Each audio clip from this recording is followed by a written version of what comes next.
City of Forest Park, State of Georgia, County of Clayton. Oath of office for board, commission, authority appointees. Repeat after me. I, I, and your name, Sharita Sutton, do solemnly swear and affirm do solemnly swear and affirm that I will honestly and faithfully perform the duties that I will honestly and faithfully perform the duties of a member of the Urban Redevelopment Agency as a member of the Urban Redevelopment Agency of the City of Forest Park. of the City of Forest Park.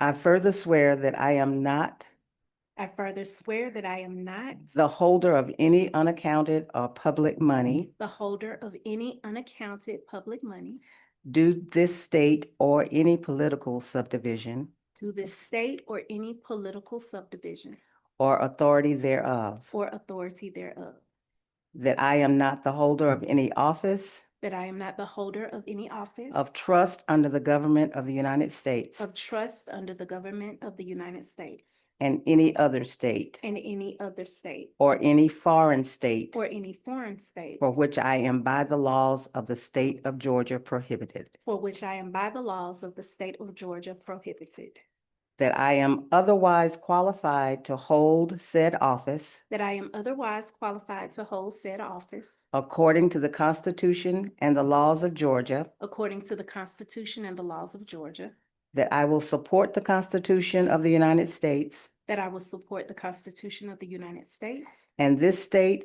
and observe the provisions and this state and observe the provisions of the Charter and Code of Ordinances of the City of Forest Park. of the charters and codes of ordinances of the City of Forest Park. So help me God, So help me God. or so I affirm this 12th day of February 2026. Or so I affirm this 12th day of February 2026. Congratulations. Welcome.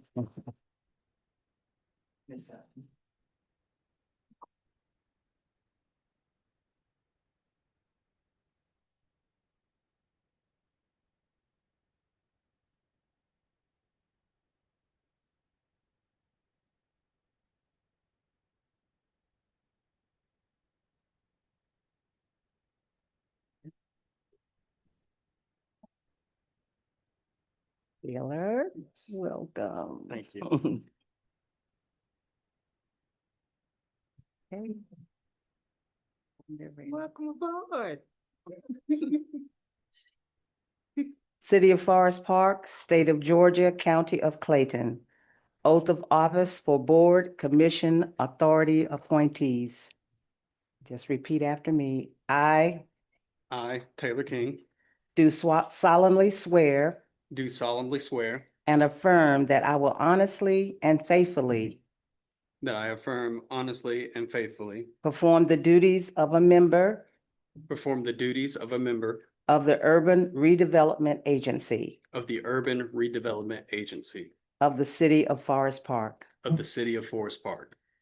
I further swear that I am not the holder, I firmly swear that I am not, say that one more time. not the holder Not the holder of any unaccounted public money of any accounted public money due this state or any political subdivision to this state or any political subdivision or authority thereof, or authority thereof, that I am not the holder of any office that I am not the holder of any office of trust under the government of trust under the government of the United States, of the United States, any other state, any other state, or any foreign state or any foreign state, for which I am by the laws of the state of Georgia prohibited, for which I am the laws of Georgia state prohibited, that I am otherwise qualified that I am otherwise qualified to hold said office to hold said office according to the Constitution and the laws of Georgia,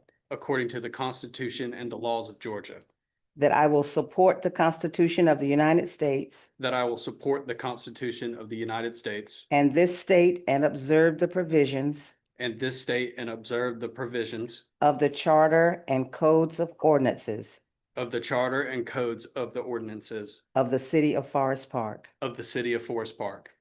So help me God, So help me God. or so I affirm this 12th day of February 2026. And so I affirm this 12th day of February 2026. Congratulations. Thank you. Thank you very much. Okay.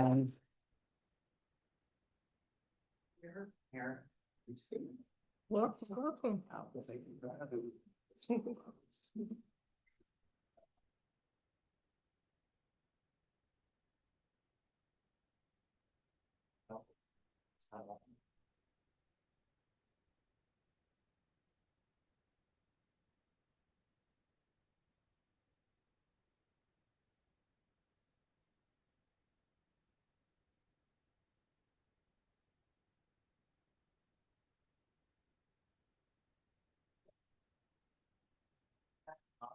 Let me get the name back, Mr. Taylor, right?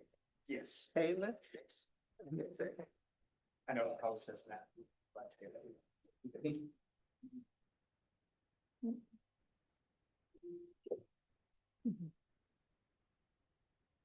You have another minute for officially 5:30.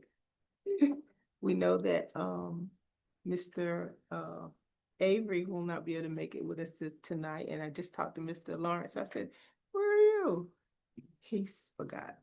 So he loaned somebody his car, so he won't be here tonight. So it's okay. Yes, sir.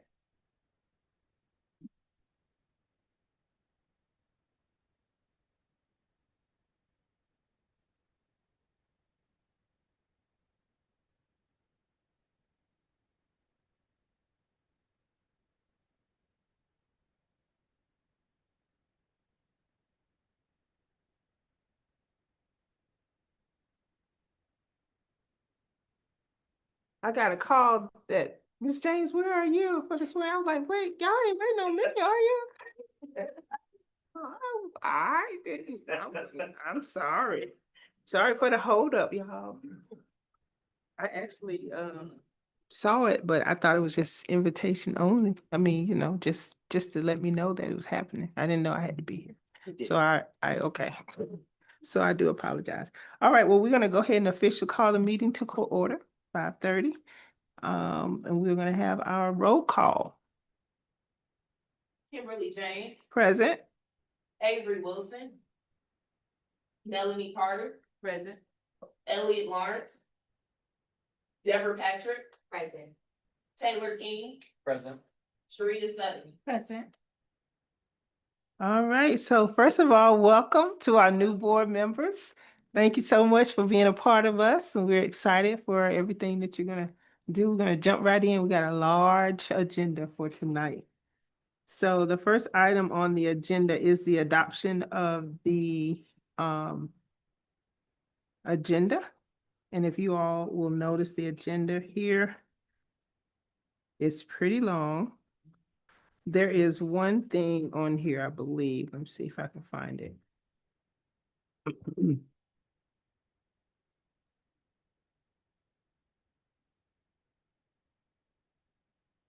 Oh, it's not on here. Okay, so I will entertain a motion to approve, or yes, it is. It's up here. It's right here. It's the URA board elections. So on this item, we will proceed with the secretary and treasurer appointment. But if we can remove the chair and the vice chair, Mr. Wilson is not here to represent himself, and then I want to give each board member an opportunity to speak with the mayor. The mayor is the person that appoints the chair. Okay, and if you all don't know, that's our lovely mayor there. All right, so if I could get a motion to approve the agenda with those two items removed.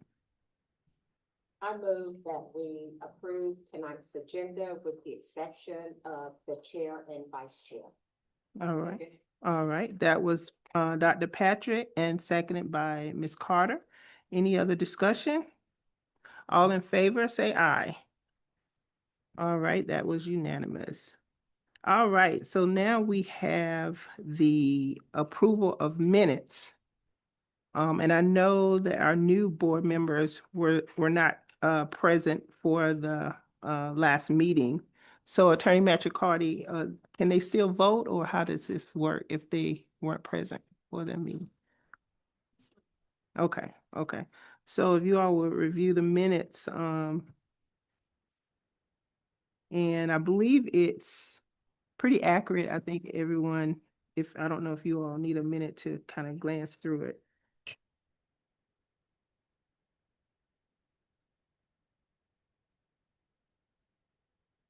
Ooh, we talked about all this stuff? Ooh, wow.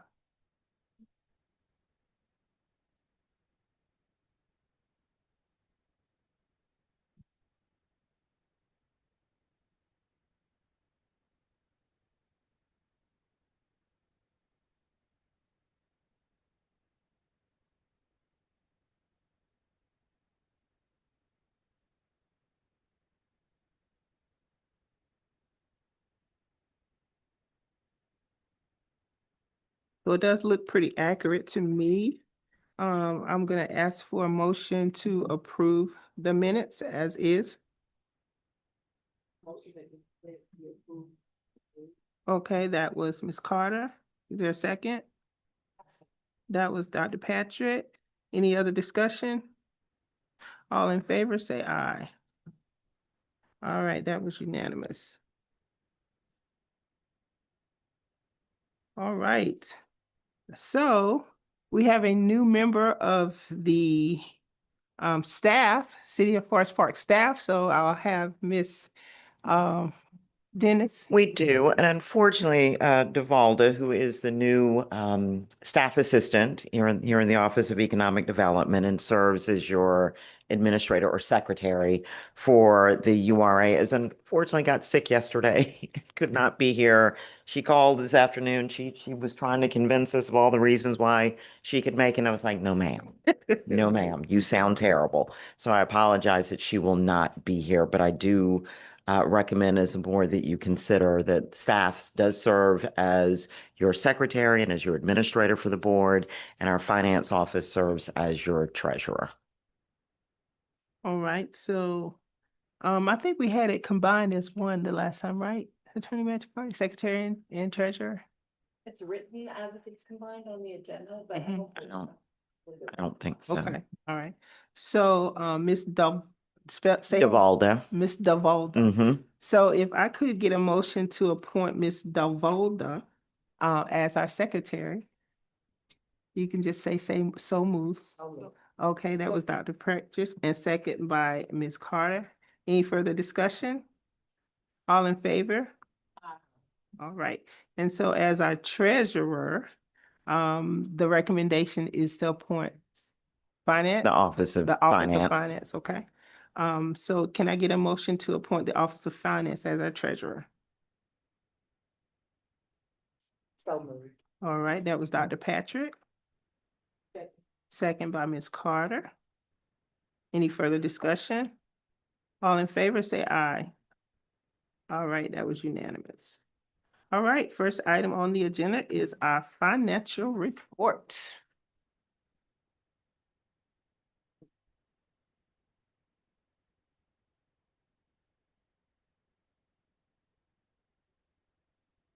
Good evening, URA. Good, Good evening.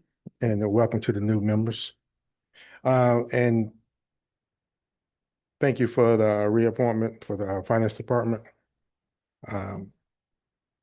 In your package, you have, I usually provide the cover sheet and go through the cover sheet on operating cash, operating revenue, and operating expense for the URA for January of 2026.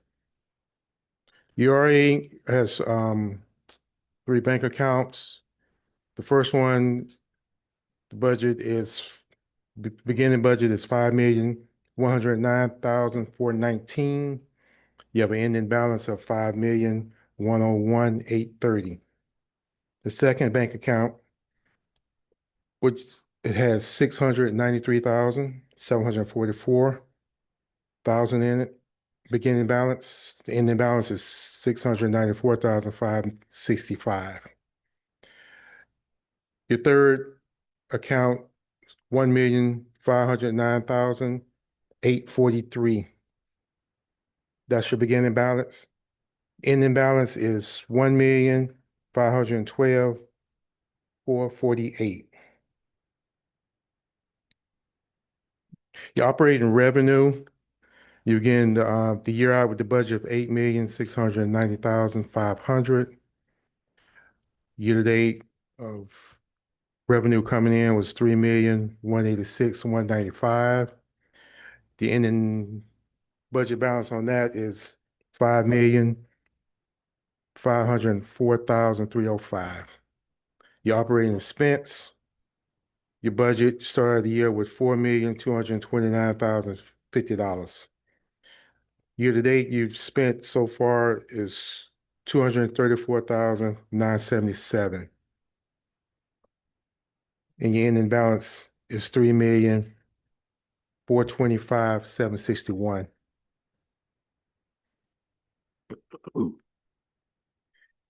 In your packet, I included the account statements behind the first one, which is a URA checking account. I've also supplied the checks that were cut from that particular account. With that, I also included a printout from our encode system on the EFT that goes through the encode to pay some of the bills.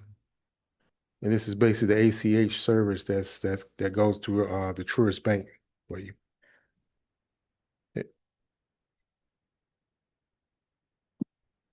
Also, you'll see the second account statement. That's the one that's with the beginning balance of 693, 743, ending balance of 694, 565. I've also included the third statement, and that's the 1 million. Ending balance is 1,512,448. Also in your packet, I included from our encode system a department printout of the month of January showing all of the bills and checks. This is a combination of the checks and the EFT that's gone through the system for the month of January that has posted.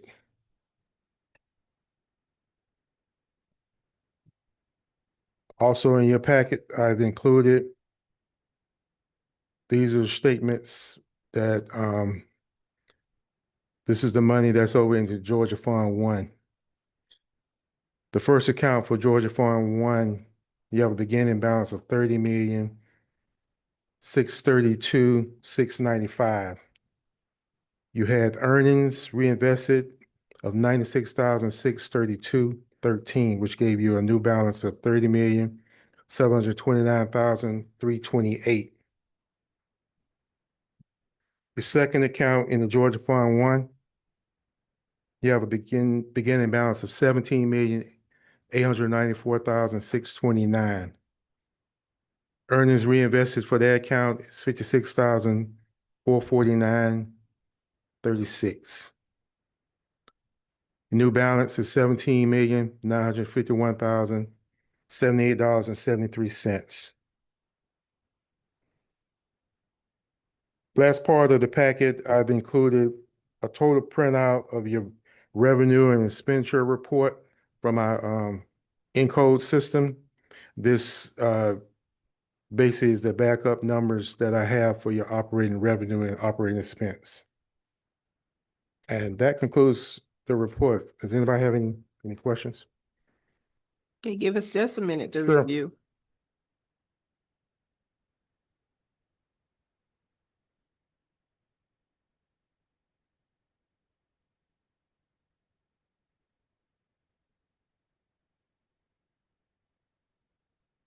Okay, so can you provide some clarity on the first statement? There is a reversal. There's two debit reversals. What was that about? On the, I think one of the Brightview got paid. I think it was a double payment on the Brightview. So that was reversed out. And then the other one, which was, Georgia Power, that also got reversed out. I think there was a double payment on that too. And then there's a ACH return. 1718. Yes, I don't know the name. I don't have that one there, but I think that was reversal from last, this is from the previous statement in December. I can get that, the ACH return. So my So this is question, part of how positive pay and fraud protection. If anything is fraudulent that's happening, it automatically reverses. As well as if the positive pay, if it doesn't go through on positive pay, it's reversed also. And then it'll come back once it get approved. so I guess my pay. question would be, why are we making double payments? What's going on here? No. It's probably the positive pay that has happened that, When you say positive pay, can you explain? okay, positive pay is the mechanism that's within the bank that is protecting the checks that we cut and anything that's withdrawn from our bank account. We send them a file. If that file doesn't match up to what um,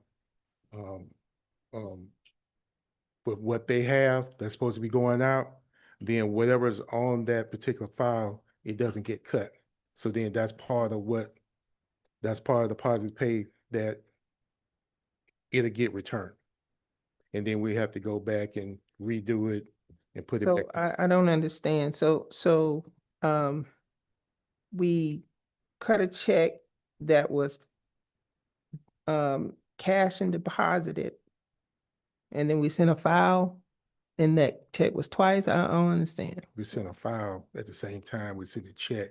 Sometimes if it gets there a little early before positive pay is checked off, then it won't go through.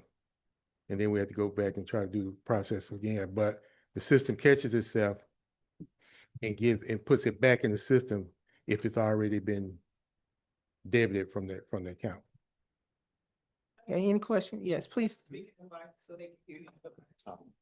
So on date 12/31/2025, someone paid Brightview. And then in January the 22nd, they paid them again? So Brightview is a monthly charge. Yes. That's our. So where's the night service. duplicate? What do you mean duplicate? Like, You say they paid them twice. Isn't that what you said? it's going through the system, and then this is the catch right here. The reversal, the check goes out, and then they reverse it back and put it back in your account because it wasn't supposed to happen because it's already been paid.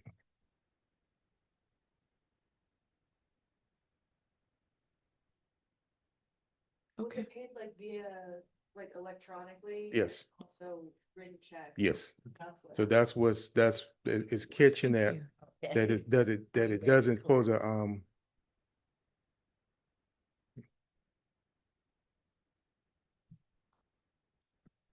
any more questions? No.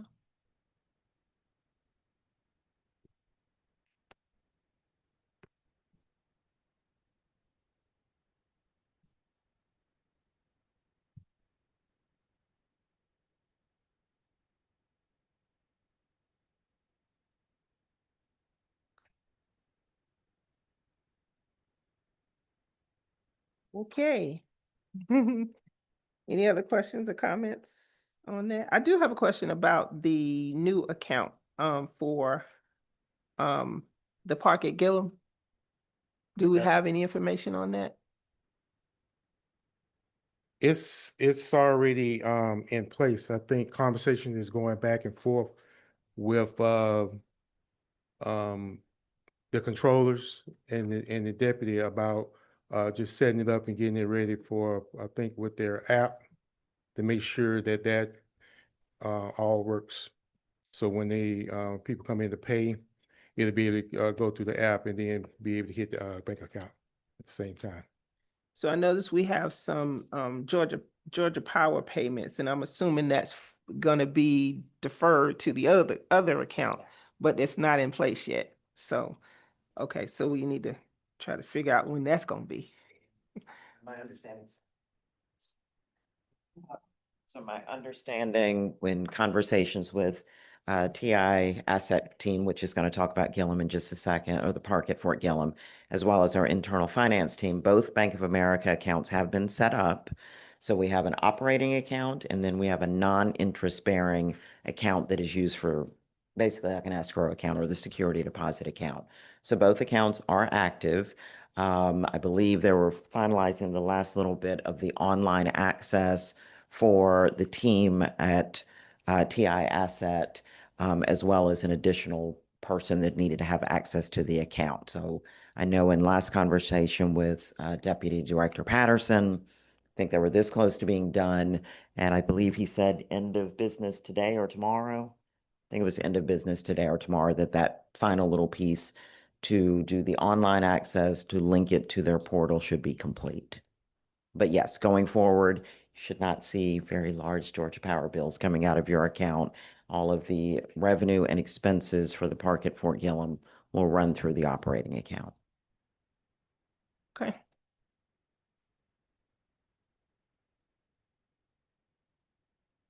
Any other questions, comments? All right, thank you. All right, next item we have is we have old business. We have a bunch of old business. So you want to start with the Park at Gillum conditions, economic development. I think we have TI Asset here for that.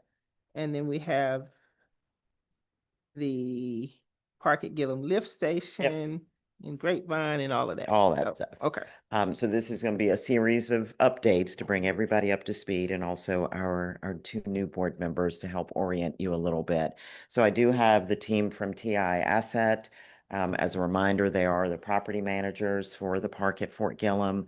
They're going to come before you and talk a little bit about the property conditions report that was done, the 600 and some odd page, Ms. Carter, document that no, we did not print out, but you do have electronically. Our new members, we will get that to you as well as the recommendations report. So I'm going to turn it over to Mr. Dunn and his team to talk through the assessments. We do have, and I'm going to pass around in just a minute. I know that there are a roof proposal that we need to talk through for you to consider and potentially approve, as well as asphalt, as well as trip hazards. I don't know if we got the trip hazard stuff in time for this meeting or not, but I'm going to turn it over to their team to talk you through the property conditions and the suggested repairs, and we'll come around with the proposals for you to look at. Awesome. Hello, good evening. Good evening. My name is Darian Dunn with TI Asset Management. I'm here with our entire team, and we want to make this as conversational as possible as we talk about the property conditions for Park at Fort Gillum. You should have had in your packet a property condition assessment, a PCA. We'll be referring to it as a PCA. We commissioned that report to give a comprehensive assessment of the condition of Park at Fort Gillum. I'll cut to the bottom line. It's showing $7 million if you all wanted to upgrade every single thing at the property. And that shouldn't alarm you. This is something where a third-party company came out to assess this property and said to bring everything up to not necessarily code, but bring everything up to great condition. You would in essence be almost redeveloping the property. So what we would need to do, some of that we'll be presenting today, and other parts will be part of a conversation of what does the URA want to do in terms of short-term and intermediate term repairs to the property. Again, the bottom line number was $7.2 million. Some of the items that we'll call out in terms of the large ticket items are things that if you've been by the property are very apparent. The parking lot, $500,000 to redo the parking lot because of the deteriorated condition. The roofing would probably be within the $1.5 to $2 million. There's 51 individual buildings at Park at Fort Gillem, and some of those buildings are relatively large. So you can imagine if you're replacing an entire roof system, that could be between $20,000 and $40,000 depending on the building. And there's 51 buildings out there. So again, a lot of these numbers aren't really alarming to us. It's just the scale of the project. So there's, of that $7 million number, 1.7 million of that is just full replacement of all the roofs. We wouldn't necessarily recommend doing that, and that can be a part of a larger conversation, but it's just giving you the overarching numbers and order of magnitude of the repairs that would potentially be needed to bring this entire property up to a high standard. Some of the other items, $300,000 if you did the siding on the entire property, resided everything. If you did all of the cabinets, all of the kitchens, that would be probably another $700,000. So again, this report has all of the details broken down by line item of the entire condition, gives notes on that, and then has a cost estimate at the front of the report, giving the breakdown of those items. We're going to be talking about some specific items, but one of the things that we wanted to kind of put on you all's radar and will be again a part of a larger conversation is the investment that the URA wants to make in this property, and the time frame that you want to make it in is going to be the most important factor. Because the redevelopment of this site, it's probably not a secret that probably you would want to redevelop this site at some point instead of doing a major rehab. If you're going to be spending a large amount of money, you might want to actually have a much better asset at the end instead of trying to improve a very old asset. So that needs to be a part of a larger conversation of what is the time frame that you'll be operating it, and then when would you be making large investments in terms of redevelopment? And because you might ultimately redevelop this property, we need to be careful and cautious of the money that you're spending in the near term. And a lot of the items that we're going to be suggesting are the critical repair items because you have families living there. And then all of those other items would be a part of the decision-making process that this board would make over time in terms of how would you want to make that investment and ultimately would you redevelop the property. We do have a handout of the critical repair cost estimate.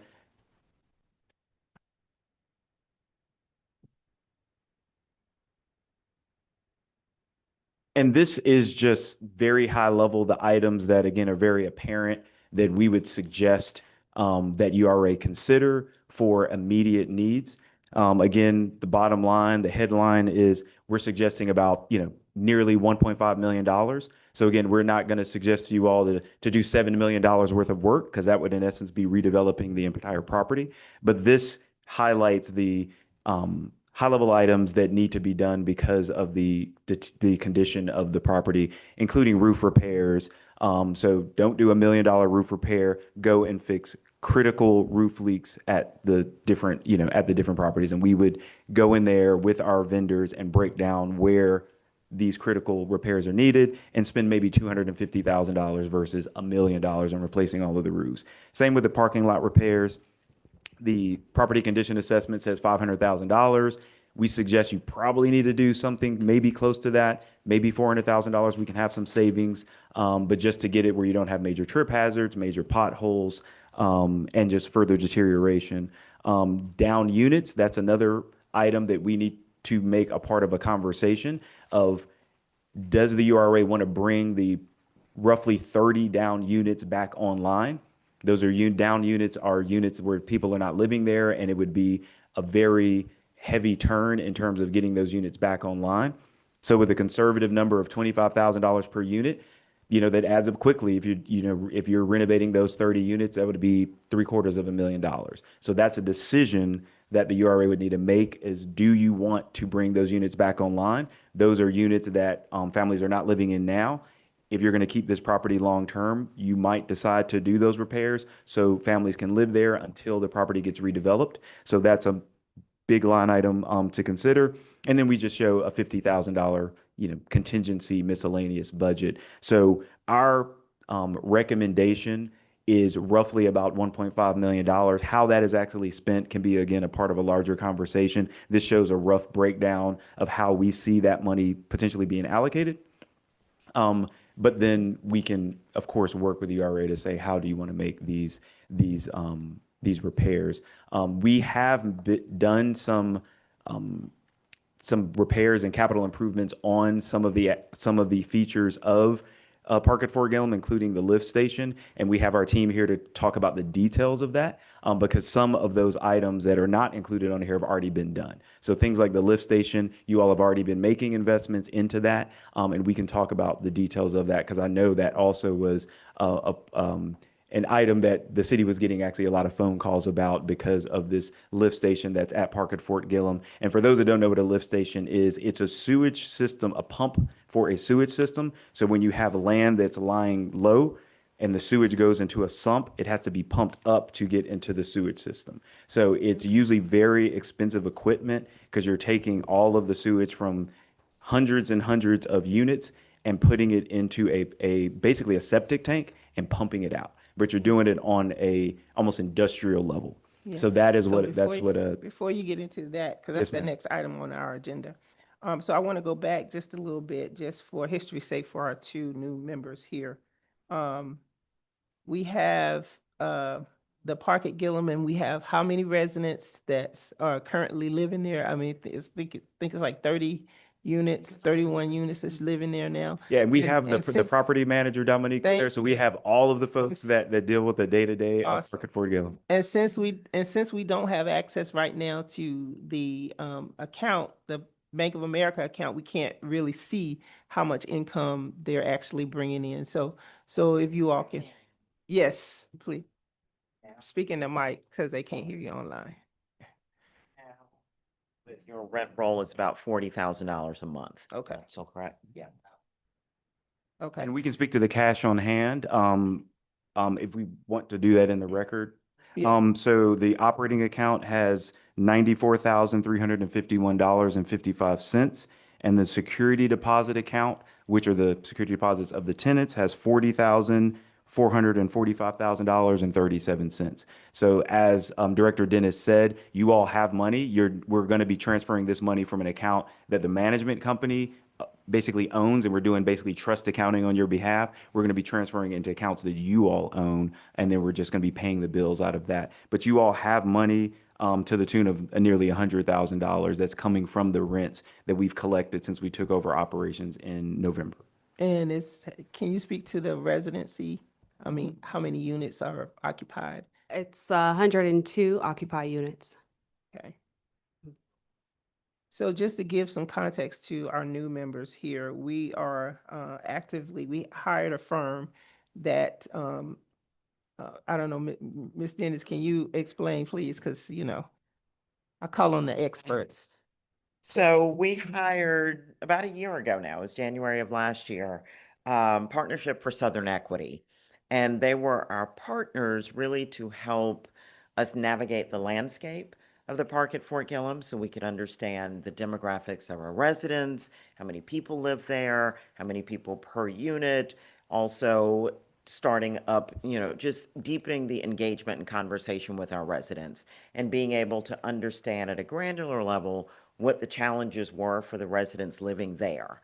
And to help us bridge this gap, it was a pretty big gap in the initial part, but to bridge the gap around communications, resources, critical repairs, et cetera, as we knew that the property management team that had been in place for, Ms. James, correct me if I'm wrong, 25 years? Or was it 30? Yeah. It was either 25 or It was 30 years. 14 for us. Right, but we'd had they them had for it the prior last to us. 14. But they were the property management company when the URA through the city purchased Fort Gillem, the Park at Fort Gillem, which used to be military housing for Fort Gillem, came with it. The term expired, the contract expired with the previous property management company in October of 2025. We then employed TIA Asset, there you go, TI Asset Management Company as our new property managers. But wanting to be very clear, because there was also a lot of confusion with our residents, that understanding that the URA, the City of Forest Park URA, owns the property. There was a lot of confusion previously that the previous property management company kind of positioned themselves as the owner, but they are not. So that's a little bit of the back history, but through a lot of what we learned really helped guide our decision-making and how we engaged, and did a lot of community meetings, meet and greets, did a block party. I rode a ATV with a hot dog in my mouth. Anyway, did all the things. So we are excited to have Mr. Dunn and his team on board, Yes. and we're able to retain Ms. Clotter, who was the previous part of the property management team. So that's a Awesome. little bit of the backstory. Thank you. So what I wanted the board to understand, we got a lot of information we got to look at. And so you all have, you all will get the full package. I was able to go through, I think you all did the environmental study. We don't have any environmental issues, which we knew that because the Army had done that before too, but we still have mold issues and water structure issues, possible asbestos. I think that's what your report said. So there's some things that we're going to have to make a decision on that level. And then for the condition of the property, because we have, let me see if I can pull it up on my screen. And I think Mr. Dunn mentioned it.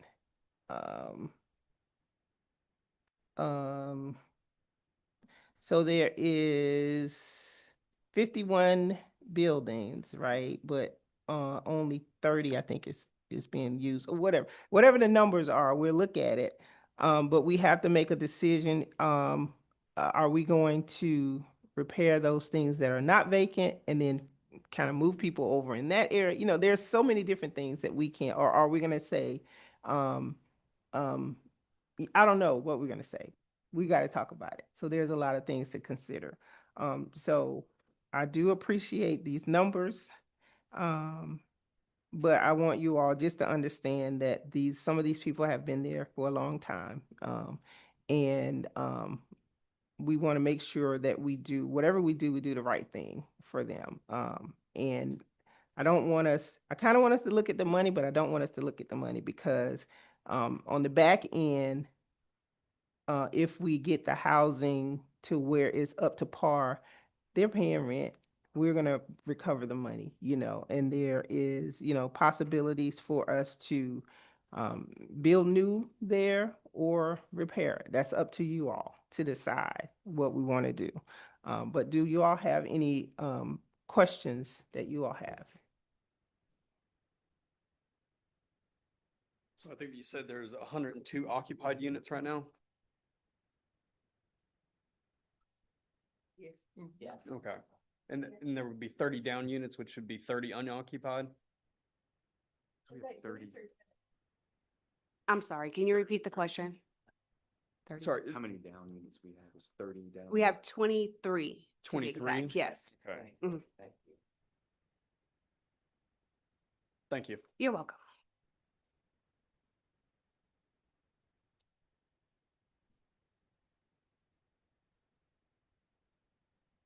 Any questions, any other questions regarding the report? I know we got to look at it. We're gonna take some time to take it home and look at it and try to reflect on it. So Mr. Dunn, you said these are your critical repair cost estimates? These are our recommendations. They're loosely based off of the numbers from the property condition assessment, but we revised them and modified them to, bring them in line with what we would suggest that you do. Like in terms of the roof, if you look at the property condition assessment, again, there's, over $1 million of saying replace all of these roofs. Roofs are very expensive items, so it's something where we would need to go in there and replace the very critical roofs where folks have leaks, active leaks. The decking is is failing, we would recommend spending maybe $250,000 to identify the buildings that have major needs. And then any other repairs can be done as part of a maintenance plan and or the redevelopment of the property. So do you all have like a critical list, like now, do you have like a critical list, like building A needs to be done like today and building B can wait till tomorrow or something Yeah, like we've, that? we've identified 10 buildings that seem like to be the worst. And we can, continue to verify that. So when we pull the trigger, we're identifying, the most critical roofs. But yes, we have done that, and we've had our vendors come out there and identify, here's what we suggest in terms of that. So we, again, loosely use the third-party property and condition assessment, but we also had our vendors go out there and say, here's what it would cost, and here's where we feel, are the buildings that have the most need. Can you speak? Sorry, they can't hear you. So you're saying the 10 critical roof, is someone living in those? They living in them? 10 buildings. So there are 10. Good evening, everyone. I'm Ronald, Director of Operations for TI Asset Management. So there are 10 buildings that require critical repair. But those are also 32 apartment homes, and some of those are occupied. So if you look at the information that we've sent you for Elite Roofing, they have also included images. So their teams were able to come out and use drones and physically walk the buildings as well. We did utilize a minimum of 3 different professional experts to come out for every line item that's mentioned today as well. So those 10 units, we repair the roof, they have mold in them already? There are issues where it's beyond repair. And they do, I would say most of them have issues related to growth, and there is a detailed report for those. There's also a separate maintenance plan for the existing roofs. So we gave you options because we understand that there's a lot of money being mentioned here. So those experts also provided a maintenance plan, which is roughly around $140,000. So they're recommending each of them to replace those 10 critical buildings at least. And then the additional is a maintenance. So they're salvageable. So is the city gonna be liable for these people living with this mold? It's an emergency, and yes, they will be. Which is why we're recommending, immediate repair for that.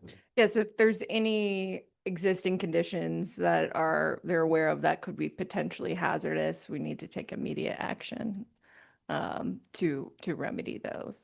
Whether it be whether if there are available units, maybe relocating temporarily, things of that nature. So yeah.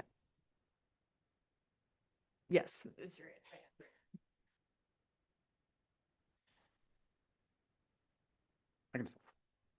We're ready to talk about this.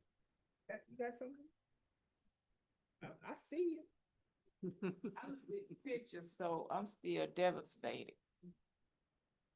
So we're gonna need to do something. Quick, fast, in a hurry, because it's gonna be a liability. So The sidewalk repair and the trip hazards, which is probably the document that you don't have, is an additional $12,000. wow. Yes. So that is the average cost from 3 of the additional estimates that we received as of today.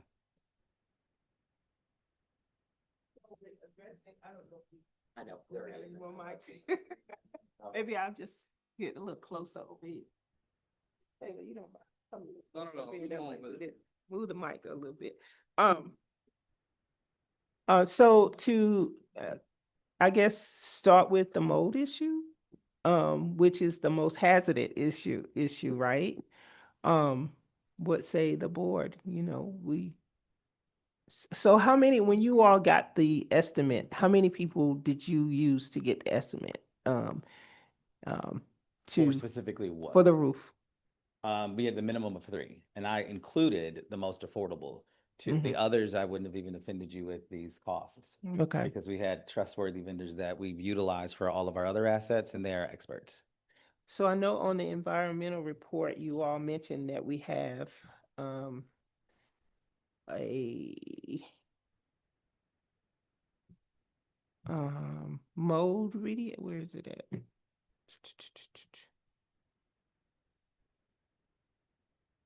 That we do some. You're probably referring to the mold and potential asbestos. Yeah. So anytime you have a structure that's over 50 years old, it's almost always going to have some form of asbestos in there. So they're calling that out to say if and when you redevelop or do any construction, you probably have to encapsulate that. So that's not necessarily something to be alarmed about. It's just notifying that there's potential asbestos containing material in the building.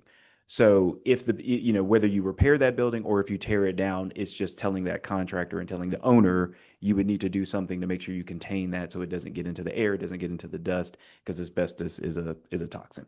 And as far as the mold, again, these are things that are not surprising to this board. It's like the reason that we've heard so much uproar is because of things like the mold. So they're calling out the very obvious things of like when you go into a unit, there's microbial growth.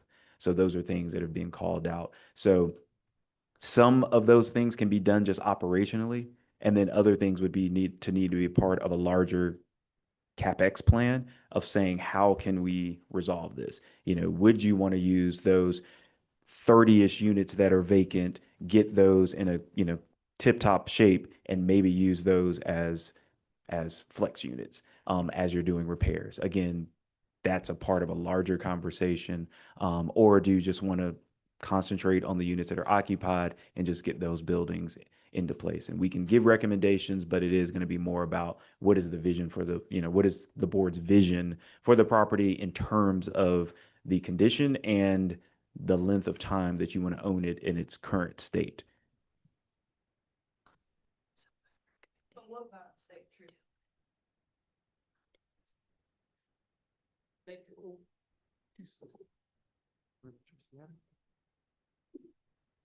My question was about electric.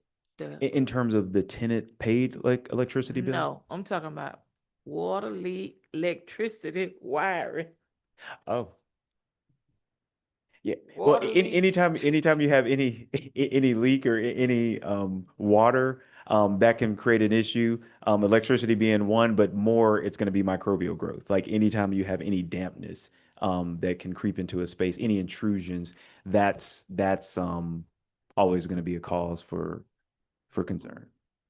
Okay, so staff made a recommendation, and I want to see what the board's feel is, that we go ahead and we approve a emergency critical repair of the roof, the trip hazard, the mold, and the parking to a not to exceed amount. And that we just kind of go ahead and give them a go ahead and put some money aside to go ahead and start doing some of this work. What do you all say? I say I agree. I agree. So we just need to think about, I'm gonna speak loud, Mike over there. So we just need to think about what that amount would be. And if we look at what their critical repair cost estimates are, we're looking at 1.45. That includes bringing on the units that aren't occupied. So that's not necessarily critical. So what we can do is we can focus the 1.5 just on occupied units. Do I want to go that route? I think it would be $750,000. Sorry, just want to make sure everyone understands. It'd be $750,000 less if you didn't use that. Okay. Well, you might have to consider the fact that you may need to take some of those 30 unoccupied buildings to create spaces, just in case relocation is necessary to take care of where the tenants actually are in those critical spaces. And that's a good point. And one of the reasons we added contingency miscellaneous, because if we're doing mold remediation, that could be one of those items in an existing unit that needs to be done like right now. And that could be a unit that doesn't need the roof replaced. It could just be water intrusion that's coming from somewhere else. So that's why we wanted to kind of have that line item in there. So this really doesn't speak to all of the interiors that need to be replaced, because that's going to be a part of that $7 million worth of like, get these kitchens, get these bathrooms, all of the things that need to be done. So mold remediation would be those super critical, super specific. There is black mold right there. That's why we wanted to put at least a $50,000 line item. So, you know, this would be, again, a part of a larger conversation as we dig deeper and go truly unit by unit. It would be something where, as we're doing these repairs or as we're preparing to do these repairs, we quite literally can't do it without you. Being that we're a management company, we have to, anything over $5,000, we have to get you guys to approve anyway. We cannot, with, the authority that we have can't just do these items. We're going to get quotes and say, this is who we want to go with. And then we're going to be doing a purchase order and saying, you guys need to approve this. And then you're going to move forward. So this is not your last chance to make these decisions. We can't spend the money on a transaction by transaction basis without your approval. And that's something that you'll experience different with us and any other management company like us, is that we cannot operate like owners. You all have to make those decisions, and we just do it on your behalf. If we can go ahead, Attorney Magistrate Carter, you can help me out with this. I want to offer the board an opportunity to make a motion to approve critical repairs not to exceed 700,000. Okay, can I have that motion, please? Anyone? Anyone? Okay. Okay. So who's gonna make the motion? That the board approve emergency critical repairs in the amount of 750,000. Not to exceed 700,000. Okay, that was Dr. Patrick. Is there a second? Okay, that was Miss Sutton. Thank you. Any further discussion? All in favor? Aye. I heard 2 ayes. I heard 3 ayes. All right, that was unanimous. All right, thank you. The next item is the lift station. We need to talk about that. I will say that this lift station deserves its own Netflix series.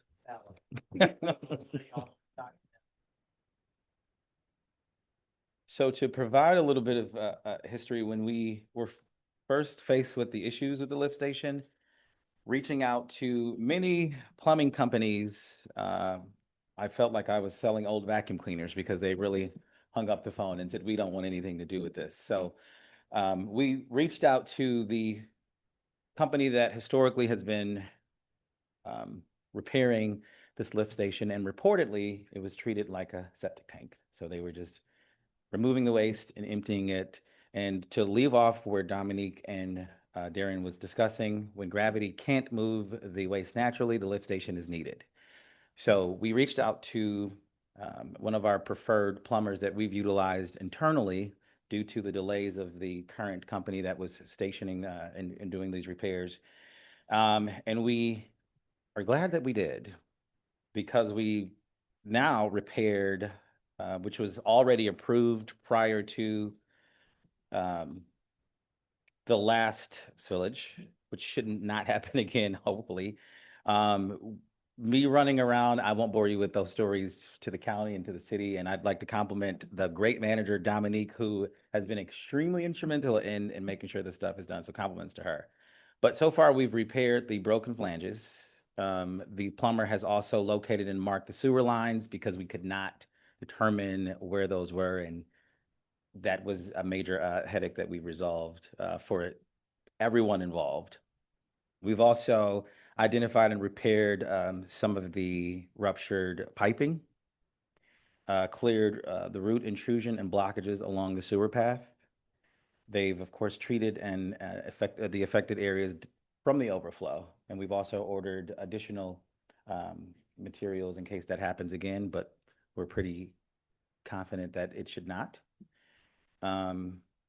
We've also begun implementing the cleanouts along the sewer lines. So at this particular juncture, we should not have to proceed with the cleanouts in April and proceed with the additional costs that were presented to the URA, I believe, roughly 30 days ago. So as of right now, the only pending item is the electrical panel, which we have an electrician scheduled to visit the site, I believe on Monday. Yeah. To finish those repairs. So an additional, and those are the relays. It's not allowing enough energy to go to that electrical panel to keep the pumps flowing. So we are glad that that was also determined as well. So that's going to be an additional $1,200 that you will see in addition to the $7,000 that was already approved. And from there, we should smile, because if you replace that entire lift station and the sewer lines, it could be up to $2 million. To replace it internally, it's $150K. So those talented plumbers saved us a lot of money and headache.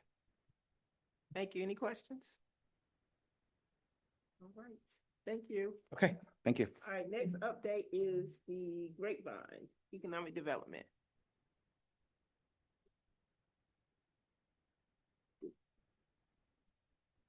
Good evening, everyone. Evening. I want to start by saying we should give ourselves a round of applause. Construction at the Grapevine has started. And not only that, demolition, interior and exterior has been completed. So for our new members, I want to give kind of a backstory about how we got here. The Grapevine was acquired by the city, and on January 8th, 2026, the URA made a motion to approve the construction contract without FF&E costs with Technique Concrete Construction for the amount of $2.8 million. As of Monday, February 9th, Technique reported all interior and exterior demolition is complete. And myself, as well as Director Matthews, went out there to confirm it. We took pictures just so that we can report back to not only finance, but to our attorney as well as Ms. James about what we saw that day. And we do have OAC meetings scheduled for every 2 weeks, which is the owner, architect, and contractor meetings where we go out there and physically assess what's happening, take pictures, figure out where we are in the timeline to get things done. And Director Dennis has begun reaching out to restaurateurs and brokers so we can fill the spaces once the build out is done. We are actively scheduling a meeting with a national franchise to be a potential tenant in the Grapevine. Yes. And there are 2 action items today for the board. So the first action item needs to be the execution of the contract, which I do have today for Ms. James as well as Mr. Freeman. And also we need to talk about the project manager's portion of it, because it's been recommended staff should not be the construction project managers. We can oversee and kind of keep internal checks, but it's been recommended that we seek out a construction firm.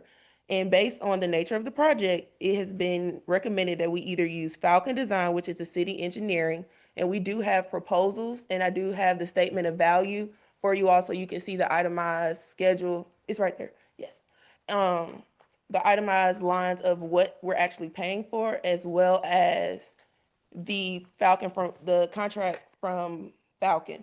We also decided to engage with Precision Planning, as they are the designers of the project, to see if we can engage with them to get a project management agreement. But until we get an executed contract, they're not comfortable kind of writing a proposal. So hopefully tonight we'll be able to get that contract executed so I can go back with PPI and get a construction contract. Awesome. So for our new board members, are you all familiar with the Grapevine project?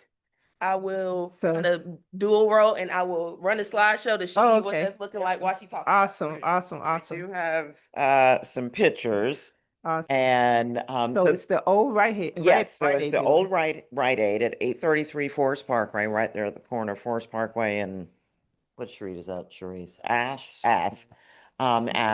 It Yes. was purchased, it's been vacant for quite some time. It initially was purchased by the city, so this was going to move forward as a city-funded project. And then, I know I'm jumping a little bit ahead, so as the URA is considering an expansion of their boundaries, this is now, this property is now owned by the URA. So we are excited that the exterior work has already been done. It's been painted, pressure washed, et cetera, et cetera. We were able to use CDBG funding from Clayton County, that's Community Development Block Grant funding last year, to take care of most of the exterior work. Now we're finally doing the demolition, but this is what the rendering looks like. still using, it still looks like a Rite Aid, but it's got fresh paint on it. We will have new signage going up, et cetera, et cetera. This is the interior. So at full capacity, the Grapevine is proposed as really a food hall. So similar to like a Krog Street Market, but on a much smaller scale. There are plans for there to be 3 restaurant concepts, a bar, making use of the existing pharmacy drive-through, so either as a coffee drive-through or smoothies or matcha or something like that. There is also some flex conference room space that can be used for meetings as well as smaller events. There is and there's the bar. It's my favorite part. I know, it's very pretty, right? And then there's also a small stage, so you can have small performances there. And then the beautiful thing is that there's also a commercial ghost kitchen. One of the things that we have learned is that we have a lot of home chefs here in Forest Park that are operating food prep or caterers, et cetera, but they're cooking out of their kitchen. Delicious food, but it really needs to come out of a commercial kitchen, but not having the ability to scale. And so this will allow for a commercial kitchen access to those businesses that allow them to scale up. And then this is the schematic floor plan. The great thing is that the plan's already done. They have already been approved. And we're rocking and rolling. And I believe we do have Mr. Billy Freeman here with Technique Concrete Construction. I can't say that fast. Would you like to say anything, Mr. Freeman? Not yet? Okay, all right. And I think is that it? That's it. Okay. So there is also a video. So for the new members, I will also send you the 3D rendering video as well, because it does a great job of walking you through. Awesome. So part of the contract that needs to be ratified, I guess that's the correct word, is the total amount, because now the total amount does include the equipment. So if you could say what the total amount is so I can ask the board for a motion. Is this it right I here? can, yes, ma'am. Okay. I can't see. The final statement of value that we received totaled $3,632,102.05. And it should be this chart right here that you're looking at that has technique at the top. And that has the itemized items on there. So if we could get a motion to approve the contract with Technique Concrete in the amount of 3.632, whatever that total is, in the amount of this cost.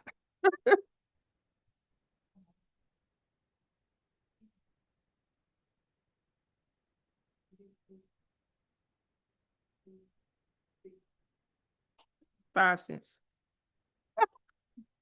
All right, that was Ms. Carter. Is there a second?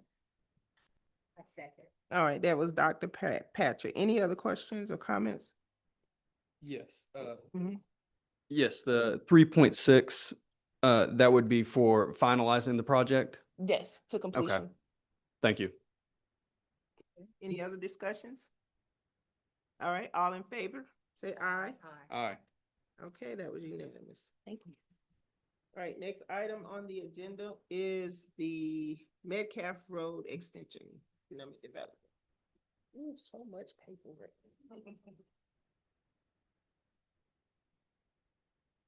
Good evening, everyone. Just here to provide an update on the Metcalf Road Extension. One important key thing, the blasting should take place to be completed within the next 10 days.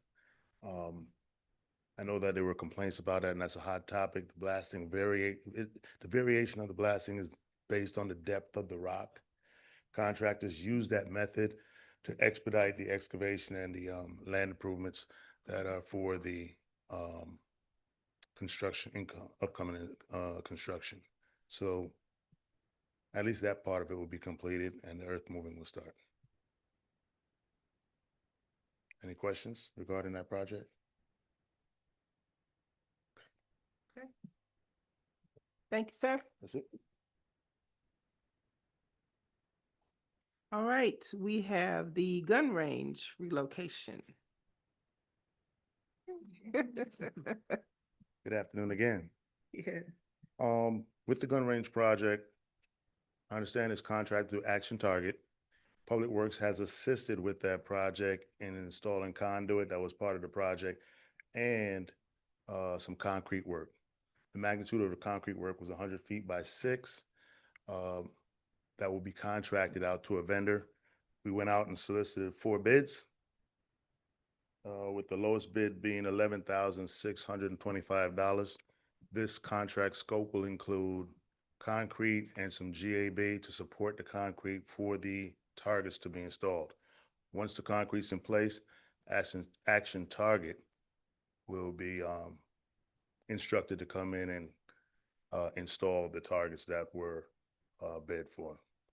What I understand was the concrete was not a part of the original bid, and we're requesting funding to complete that part of it. Okay, yeah, I did have a question. So the funds that we pay for the gun range before, what was that for? Well,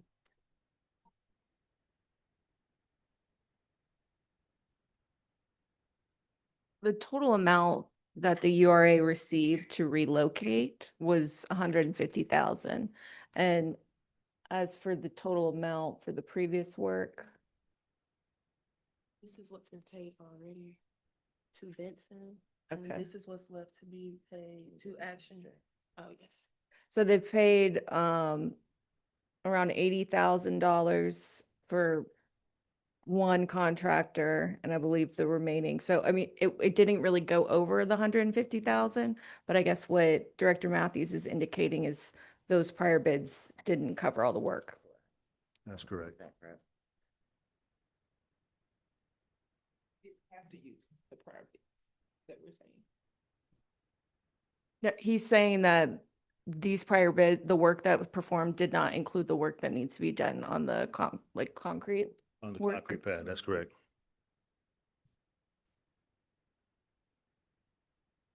But we did get something for our money. Yes, Okay. yes, they moved a whole lot, and a lot of dirt. Okay. Okay, because that's $80,000 almost. Okay, any other questions? All right, so we don't have to make a motion or anything like this. It's just because we've already approved this, right? We don't have to make a motion or anything. So we did get 3 estimates. K&E being the lowest bid, but the prices range from 11,000 for K&E, Georgia Highway Cable Barriers at 12,002, M&A 14,500, and Chemi Construction 15,500. So your recommendation is for, K&E, the lower bid. okay, can we have, That is for $11,625. can we have a motion to approve K&E for $11,625 for, what is it? For concrete. Concrete, yeah, Concrete. concrete installation. Concrete installation. Is there a motion? A motion. Okay, that was Ms. Carter. Your second? I'll second. Okay, that was Ms. Sutton. Any other discussion? All in favor? Aye. Here, everybody say aye. Okay, so that was unanimous. Thank you. Thank you. Stevens Lake, yeah. Yes, sir. Hey, Mr. Mike. How are you tonight? Y'all are busy. A busy board tonight. All right. So, yeah, happy to be here. I want to do a couple things. One, I want to pass out, because I'm not sure these got out. One of the topics for discussion is a proposal that I put forward from Oasis Consulting Services. As you know, some of you know, maybe not everybody knows, so I won't assume that. Oasis has been involved here with the city of Forest Park, and back when the Army was here and everything else, for about, it's got to be almost 15 years, it feels like. Over 10, less than 15. And so as a part of that, we've been retained by y'all in terms of on-call services, and you would think that there's not a whole lot of on-call services, but give me a minute, and you'll hear that. So what I did come with was a handout for proposals for that for a renewal of the current contract. So I'm just going to enter that into. We do. And I wanted to kind of talk through the last time we were here. There was a couple items that we had as action items to do. One of those had to do with, and I'll take this one first, getting some sampling done. So the topic really for tonight is going to focus around Stevens Lake. Okay. So if everyone's familiar with Stevens Lake, pretty much. Not everyone. Okay. Well, it's a part of, and it's contiguous of the Gillum property. There were some concerns about a year ago about sediment in Stevens Lake. So one of the things that we were tasked to do in the last time we were here by the URA folks was to get a feel for what's the quality of the sediment at the bottom of that lake. Okay. So pretty simple. Oasis Consulting Services, we've been around for almost 20 plus years, environmental consulting firm, geotechnical firm. I'm executive vice president of that company. And wanted to just share with you, we went ahead and got the sampling done. And there's actually good news with that. The sediments at the bottom of Stevens Lake actually turned out to be fairly benign or innocuous, which was good. That was good news to hear. I didn't know that that was going to happen, to be frank, and I was kind of worried about what it be otherwise. So that's all in the report that we have, and I've shared a copy with Rochelle as well. So as a part of that, though, while we're at Stevens Lake, if some of you know, or maybe you don't, there's a dam for that lake. That's a dammed lake, Stevens Lake. And I guess there was also interest. So since the sediment issue kind of went off the table because it found that the sediments were pretty benign, the next question that came up as well had to do with the dam itself. And that came about because we were asked to do a visual inspection of the dam at Stevens Lake.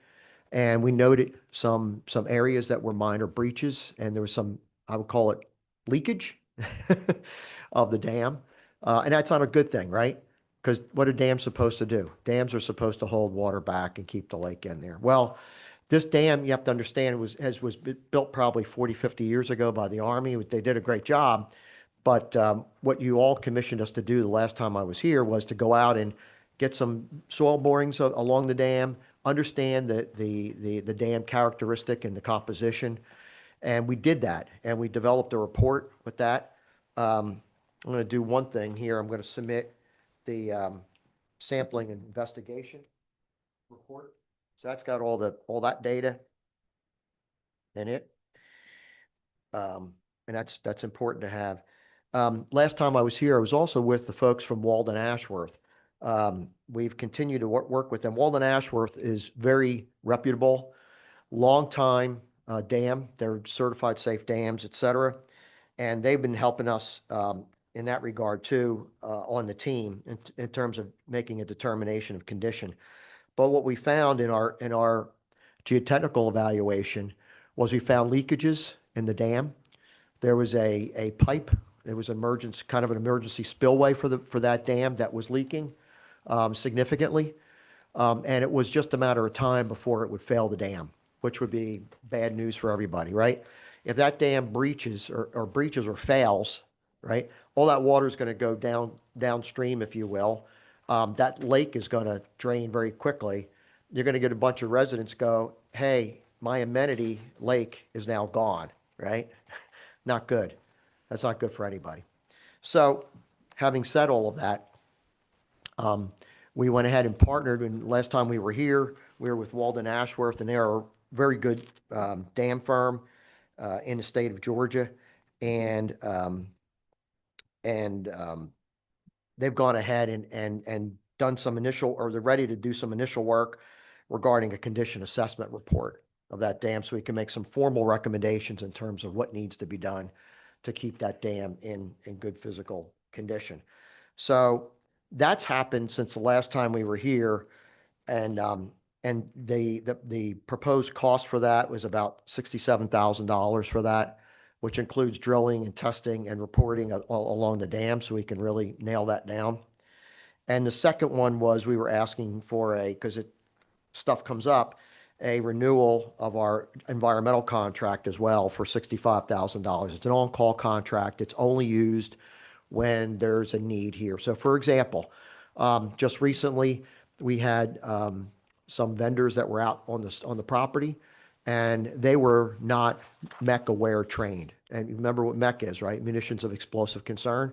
So amongst all the other things we've talked about at Gillum, we still have the potential of things that go boom, okay, on the property, because this was a former Army installation, period, right?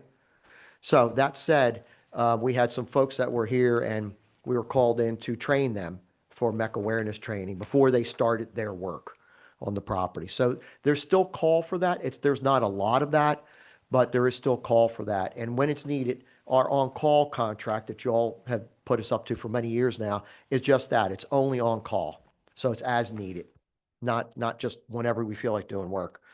So that contract is up for renewal, or asked for being up for renewal now as well.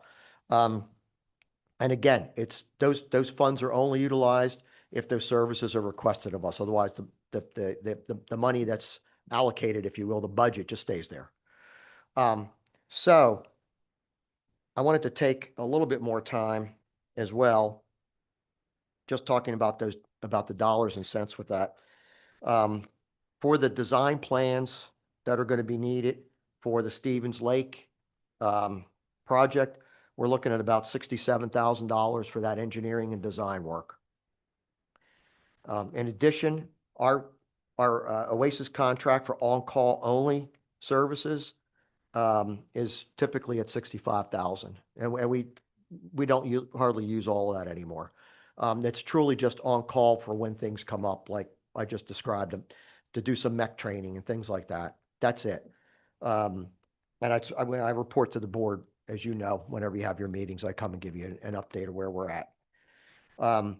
To ballpark estimate from our consultant and ourselves and our geotechnical engineering group, in the event that to breach the Stevens Lake Dam, we could be looking at a capital project of maybe $750,000 for that breach. That breach, what that means is you're basically taking that down. And if you folks have seen Marchman Lake Dam, I said this about a year ago, some of you went on that tour. Happy to go take you, because I think I missed it. But you can go to Marchman Lake. That was the first dam here at Gillum under Fred Bryant, where he commissioned us to go ahead and put that like it's a little saddle spillway. That's something that could be considered at Stevens, because we do have leakage. We have leakage in the spillways. The units that they use to control the flow are severely outdated and almost not functionable. It's going to need repair at some point. If that dam fails, all that water is going to go out of there and just make a complete mess downgrading of that. You see some of the photographs in the document that's being passed around as well. So that dam is in poor condition. Now, understand though, it's a 60-year-old dam. So I get that. The Army built it way back when, and it served all these years, but it's showing its age, and the leakage is concerning. Our dam expert, Walden Ashworth, their company is very, very good. They do dams, and they're certified safe dam group as well, all through the state of Georgia. And their recommendation as well was to look at either breaching it, and by breaching that, we could mean that similar to what we did over at Marchman, which is kind of just like a lowering of the top, maybe adding a little bit more fill to the top as well to just impound, and allow that dam to just function in there. But there's going to need to be some extra work done, and there needs to be some geotechnical investigation too to tell you what that needs to be. None of that work has been done, so we're speculating at that point. But we think we can rehab that to a point where that dam will be safe again. I really would hate to see that dam fail, and then all of a sudden you've got the property owners that have no lake next to their properties, where they've got, canoes and this and that and the other thing, and that lake seems to be very popular. least as long as we were out there, a lot of people use it. But something has to happen because it's either going to just go ahead and fail and then you're going to have to clean up a mess, or we can take proactive measures right now and deal with it accordingly. And that's what these proposals are for. First, the first step is, and I set that out, is we're asking for a renewal of our on-call contract for Oasis. That's number one.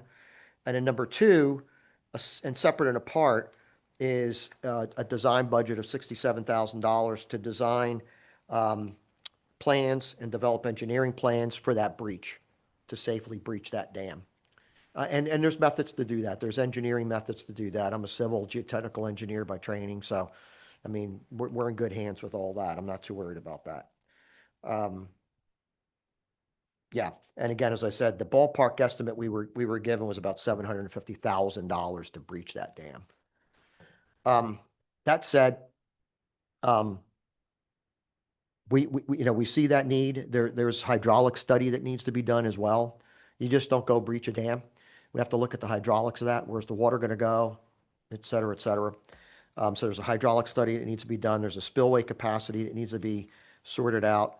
It has to meet the 100-year storm event under Georgia State dams as well. So those are all things that are included in this cost of what we would do. One of the questions I want to ask for you all though here, and I think you've got a question in your mind, don't you? Yes. Go ahead. I just wanted to give some context to our board here. So when we started selling the property at Gillum, everything was sold kind of in pieces and everything was kind of around. So we're left with Stevens Lake with development all around it. And so what we had proposed in the past is that we share costs with the people that are there, that's developed there. And I don't know if we've ever got to that point where we have talked to them. Not as long as I've been involved. No, ma'am. Yeah, so But that'd be a good I idea. don't think that the URA should take this entire cost. Because we were left with this little piece of property, which is a lake, which is, so that's where I stand on that. But I'm gonna let the board have an opportunity to acclimate yourself with the property, but it is at Gillum. Yeah, I don't think we should bear the brunt of the whole cost. I just don't. That's just me. But we are a board, so we can make those decisions. Lake and this dam is in a residential area, correct? Kind of. It's complicated. Sorry. So it's how can I describe it? It's not, can you pull it up on the screen? I don't know if we can pull it up on the screen. So it's not in a residential area, but the park at Gillum is on the other side of it. It's Stevens Lake, right here. And this is the area that we're talking about. These are the buildings, they're all built in already. So that's the location. That's been there as long as I can. And so when they first saw the leak, this is how we kind of knew that the breach was the dam was breaching, is the water was coming out on Amville Block that way towards the businesses coming that way. And that's why I feel like we shouldn't do the whole cost. I know Mr. I always get his last name wrong. Monteleone has done a great job with the firm Oasis. And he is correct in saying that when he has the on-call services for his company, he doesn't just bill us, because I'll be looking at that money. So it is truly a as needed type thing with that. So I am okay with doing the contract. However, I did propose a question to you where we had some issues at Park at Gillum where what was it? The sewer line? Oh, Oh, yes, they you were did ask. trying. Yeah. Oh, okay. Yeah. Okay. I did ask, as we were trying to identify the location of the sewer line that Mhm. nobody seemed to find, we had reached out to Mike and team at Oasis to see if they had CAD files to find it, but fortunately, the plumber that they ended up employing did find it, so And then- you're off the hook on that one. Not really.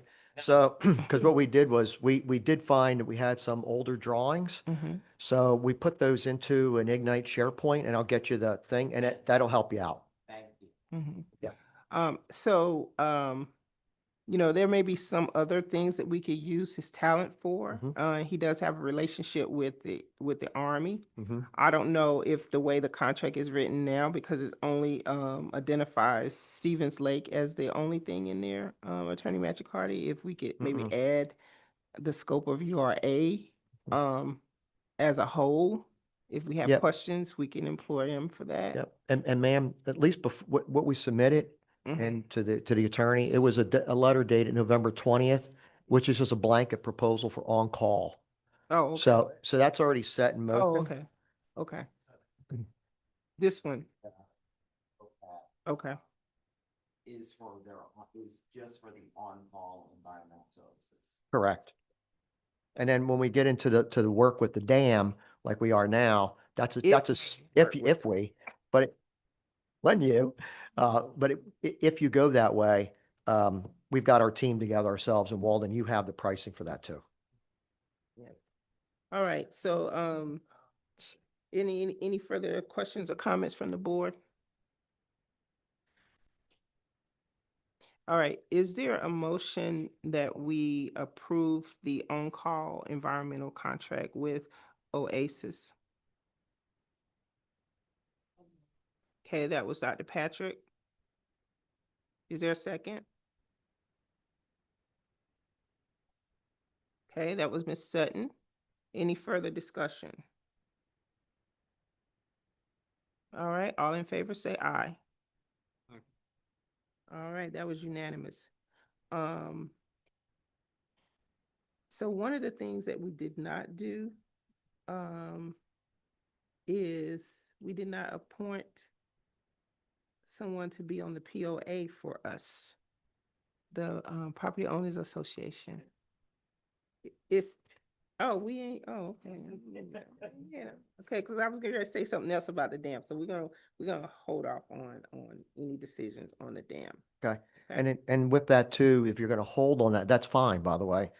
I'll just make you aware, don't forget about the proposal from Walden for the dam. So, Yes. but I'll just make a note that that's on hold. Yes. Okay. And If that's okay with the board, let me just say, is that okay with y'all? All right. All right, that's fine. let's go with the URA boundary expansion.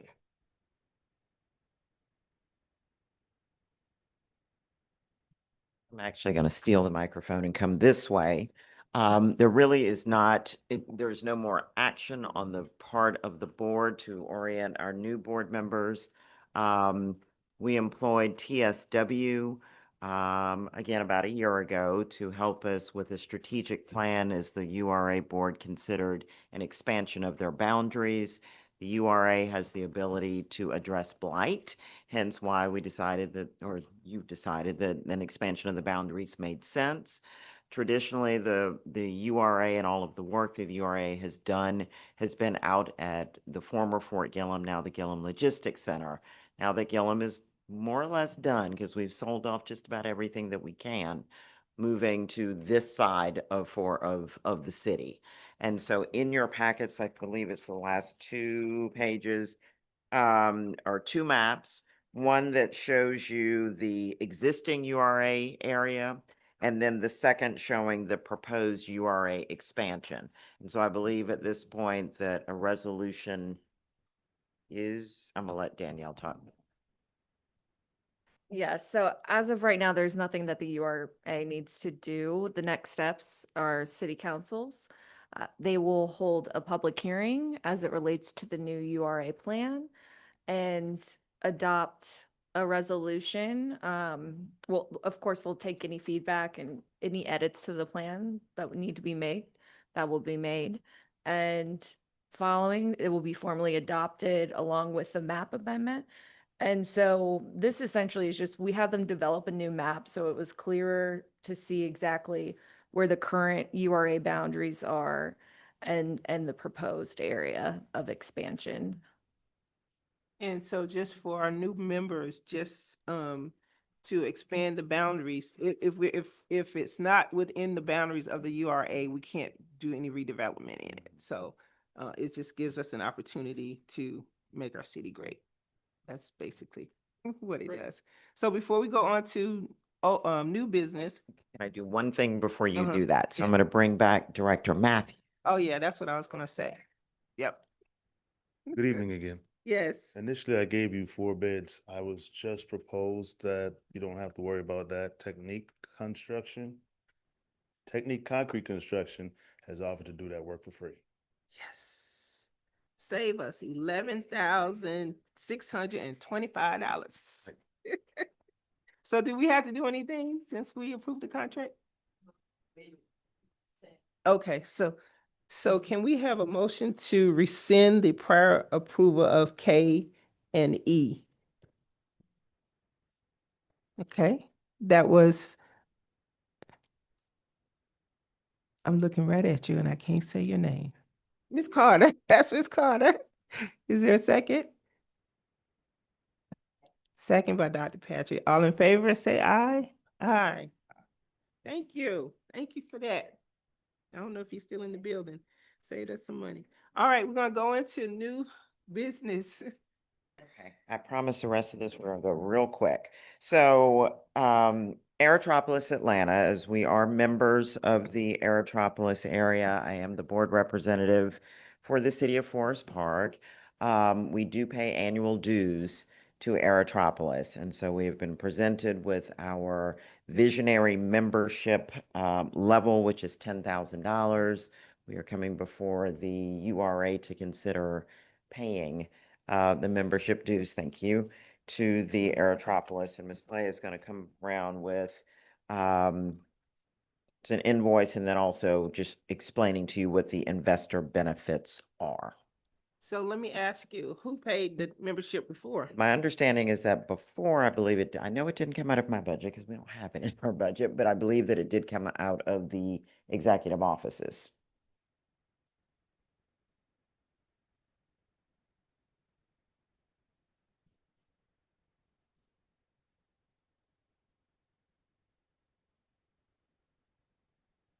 So you're gonna talk us through this, what we're looking at? Mm-hmm. So there's the invoice, so the investor, the green page lays out the investor benefits, are asking us to renew our commitment to them at the visionary level, which is at $10,000 level. Okay, the board, you all have a couple, so let me just say a couple of things about Aerotropolis Atlanta. I don't like that they come to the URA to get the money, but it's okay. We all won. One Forest Park. There you right? go. Thank you. Yes, ma'am. One Forest Park. They actually do a wonderful job with planning development. And we do have some sites, some catalytic sites all over the county that they are looking to redevelop and bring in new development in to come and do that. So I do actually support the Aerotropolis. But yeah, they coming to us for the money. It's okay, but it's up to y'all. Oh, you said paid the money before? She said it. I think it came out of the executive offices. She's shaking her head at me. The city paid. The city paid for it. So to make sure I'm understanding the purpose that Aerotropolis serves, it's almost like they are connecting the city with possible investors to help revitalize the dying spaces in our That is, established. yes, that is a big Okay. part of it. So Aerotropolis really and truly is a regional economic development convening force. And they work specifically in the South Metro region, Clayton County, Fulton, and everything South Fulton and down. down to Palmetto is about as far down as they go. And so we are one of the member cities represented as part of Clayton County. Okay. So is there a motion to approve this, what is it? Membership with Air Tropics Atlanta Alliance? A motion to approve the visionary membership with the Air Trust Museum. Okay. That was Ms. Sutton and second by Ms. Carter. Any other discussion? All in favor? Aye, okay, that was unanimous. Did I use that? Okay, all right, that was unanimous. All right, now we have the board retreat. Yeah. Thank you. The rest of this comments we're gonna do is talk through very quickly. So you charged us as a reminder, and again for our new board members, typically the board does an annual retreat. And so in our last meeting, or I think at the end of the year, charged the staff with going back to figure out potentials for a date, time, and location for a URA board retreat. Just for your understanding, we'll also do this very similar process with our other two boards, the Development Authority and the Downtown Development Authority. And typically we haven't done it in 2 years, but we're looking to bring it back this year, probably in the fall. After each board has their individual retreat, then we are looking to host a one-day joint retreat amongst the three boards, just as we plan our development plans and activities so there is synergy and consistency. What you have before you, we are potentially looking at tentative dates of March 20th to Saturday, March 21st. You voted that you wanted to do an overnight retreat. And so those are the dates that we are looking at right now. I encourage you, please look at your calendar. We will send this to you electronically before we book anything, but we have identified 3 locations. Our number 1 location is the Atlanta Evergreen Lakeside Resort. Our second was the Kimpton. The second location was the Kimpton Overland Hotel here at right at the Porsche plant. And then the third was the Renaissance Gateway. So all of them give, very close in pricing, offering a little bit different amenities in terms of room stay, food access, and then a conference room access as well. So just presenting this to you for your thoughts and consideration. Again, we will send it out electronically. We do need to start with a poll of the date to make sure that we can have a majority consensus for that overnight retreat in March. Okay. Does the board need to consider or look at their calendar or March the 20th and the 21st? That's a Friday and a Saturday. That's my mom's 80th birthday. Oh, yeah. Is your mom here? She is. Oh, she can come stay at the hotel. I'm just kidding. Birthday party. Hey. Okay. So we have our little meeting and you go have a party with mom. No, I'm playing, but you can. Okay, so we need to hold off on this, you all. Dates for March, and if we have to go into April, we were trying to do it before your next fiscal year, so you can get your program and talk about what the budget will look like, but we can send a poll for some different dates. Yeah. Okay. My date is open. Okay. Thank you, Ms. Carter. All right. Okay, so we won't make a motion on that item right now. We'll move on to, one other thing I wanted to go back to, the fee. Did we have, speaking of budget, do we have that membership fee in our budget, current budget? We don't, but we do have money. I think we identified dues and subscription. I don't remember which line item, but we do have it already. You already have it in your budget to take care of it. Okay, perfect. All right, next item on the agenda, it's a mural, 833. So while she's coming up to talk about the potential mural at the Grapevine, I do want to share with you that we do have two murals potentially coming to our community. So Clayton County Office of Tourism has a mural program that they are launching countywide. They have already identified a location in Forest Park. It's along Forest Parkway. And I believe it will be sometime this summer or early fall that we will have a mural coming along Forest Parkway. And the beautiful thing is that we don't have to pay for it. It's not coming out of any of our budgets. But as we get more details from the county, I will definitely make sure to share that with you. But Ms. Clay is going to talk about another mural opportunity as we are starting to lean heavily into public arts in our community. Again, this one doesn't cost you or anything either. Okay. So I'll start from the beginning. At the beginning of this year, we were approached by Dev Global, a NASA partner, seeking locations where we can do an exterior mural.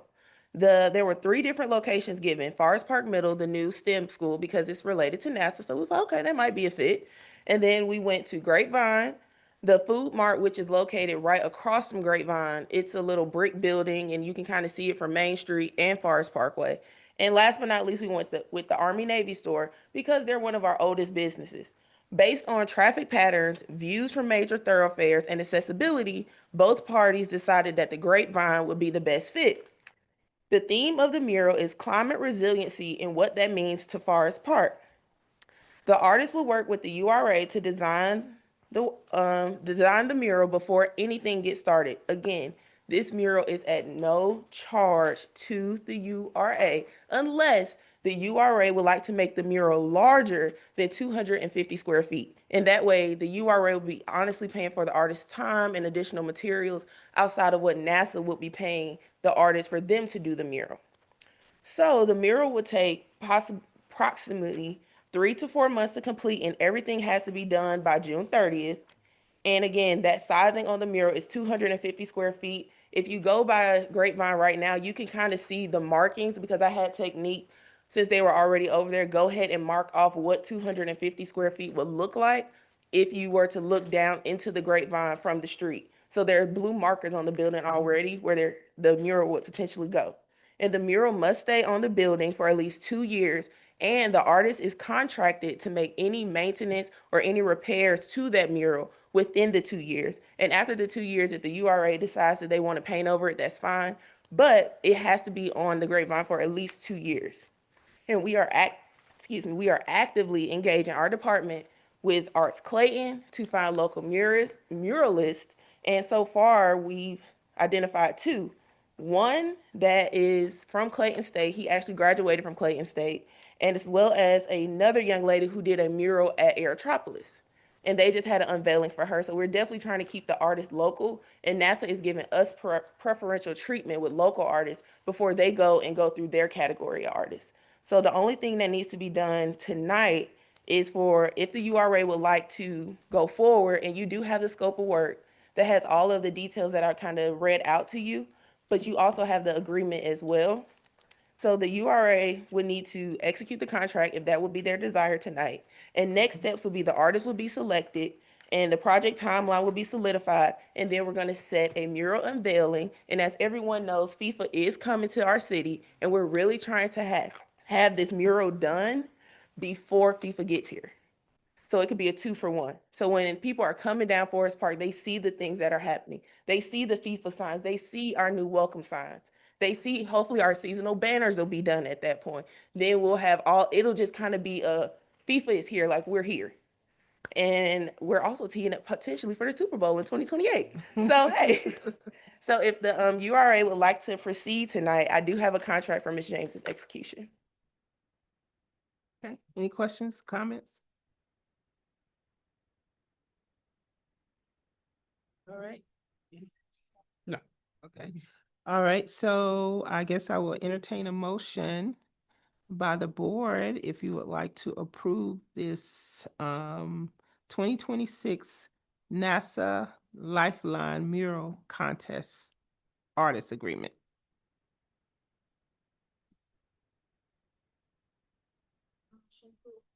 The NASA 2026 Artist Competition.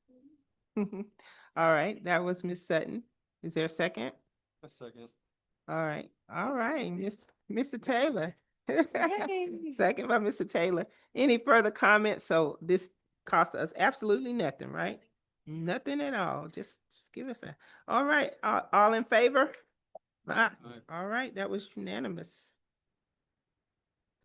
I feel like I'm signing my life away. Taylor. All right, let's see what else we got on the agenda here. Oh, yeah, we have the URA representative on the POA. So the POA is the Property Owners Association associated with the Gillum. And when we first acquired the property, we had a previous member on the board, on the URA board, that made it a requirement that the POA has a City of Forest Park representative to represent the City of Forest Park on that board. So I think that was Mr. Steve Bernard, so thank him for that, because we now do not own most of the property in Gillum. So actually it's based upon, right now, the membership is based upon how much property you own on there at Gillum. So we can have a standing seat at the table. So my recommendation is Ms. Dennis, Director Dennis from our Economic Development Department, only because she knows the inner workings of the Gillum Logistics Center, and she definitely will keep the city's best interests in mind. So, but it's up to the board if you all have any recommendations. Do you have anything you'd like to say? I don't. I'm good.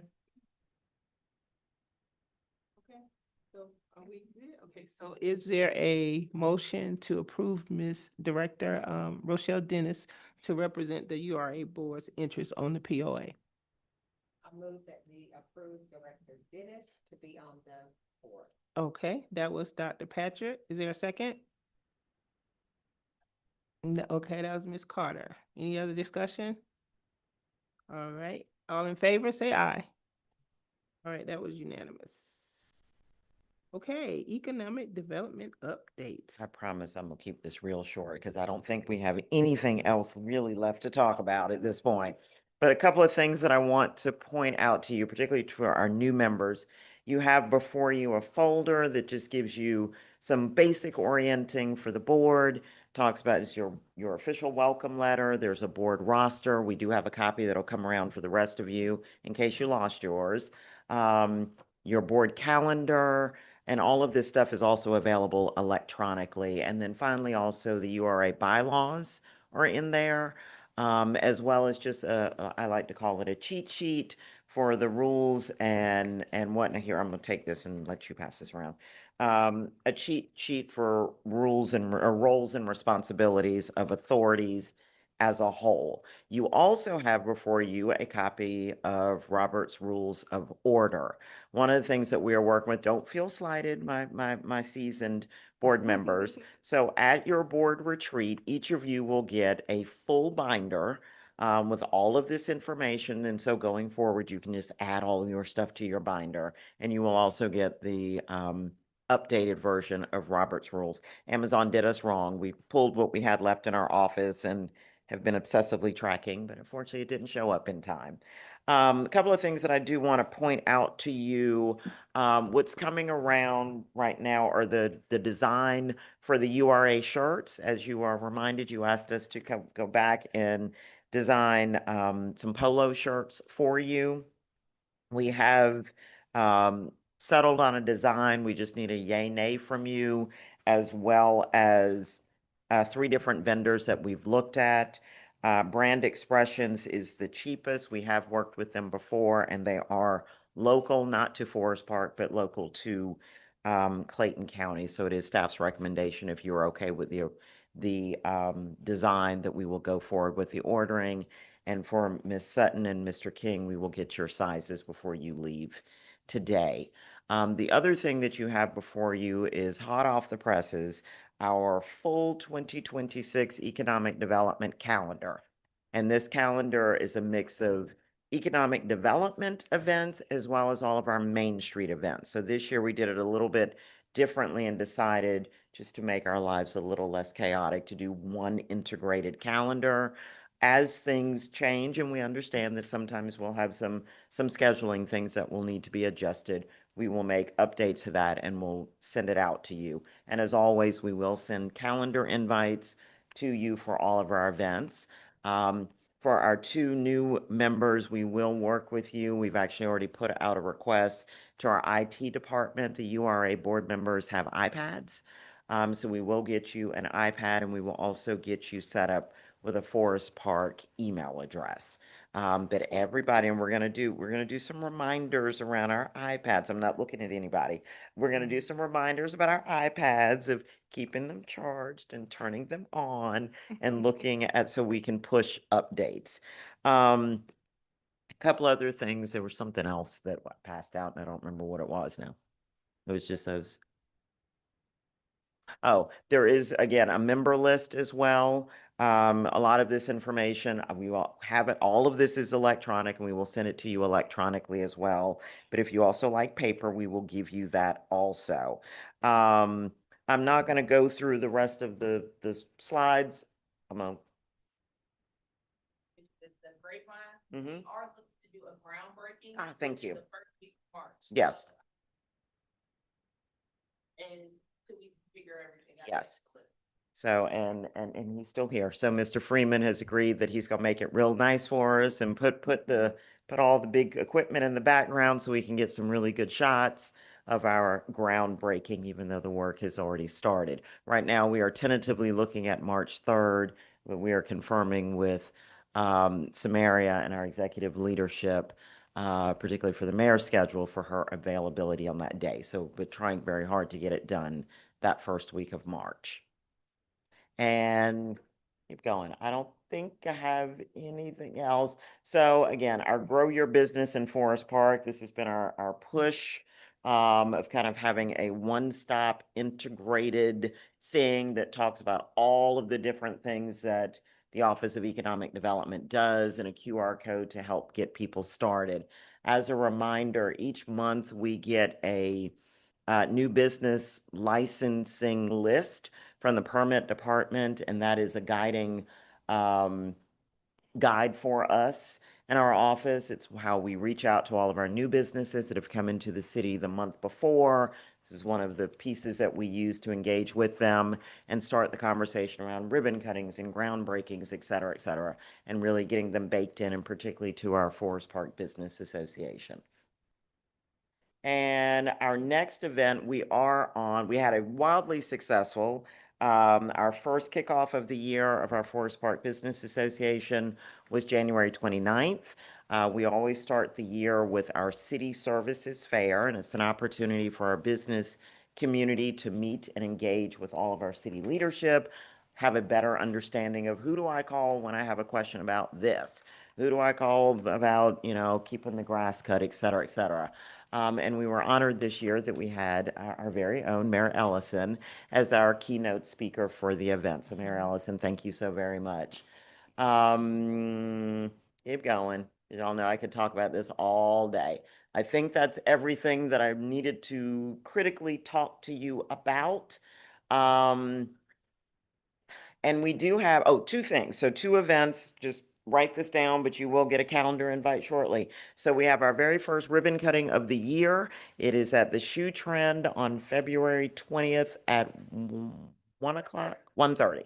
1:30. So event details have already gone out. Pay attention to your email, so you will get a calendar invite for that. Please attend if you are able. And then on February 27th, it's a Friday, we are doing our very first economic development roundtable discussion. It'll be here in council chambers. This one is specifically designed for brokers, developers, investors, real estate folk, and really just having a conversation around what are the pain points, what things are working, how do we continue to improve upon our services as a city in terms of development opportunities and getting them to market. So we're excited about some of the work that's already gone into that, but look for it. Probably it'll come out early next week. And that's all I got. I know, that was a lot. This is the longest meeting I think we've had in a long time. In a long time. Long time. We don't have an executive session, do we? Okay, awesome. So I want to give our new members an opportunity to say hello and greet the crowd if y'all want. I kind of, we like jumped into it and didn't give you a chance to say anything or do anything. You all want to tell us about yourself and all that good stuff? All the council members, I'm Taylor. I've lived in Forest Park for about 3.5 years. And within those years, I've seen all the development that's been going on here. And I thought to myself, man, I've got to be a part of that. So that's just a little something about me. So. I am Sharita Sutton, a lifelong resident of Forest Park. Out of my 4+ decades of life, I have only resided outside of this city about 10 years in total. So I am invested in seeing the growth because I remember when. So if you are not an original Forest Park resident, you may not have the memories of when Forest Park was the city in Clayton County that had all the things. And so I would like to see and be a part of that rebirth and revitalization. So, hi.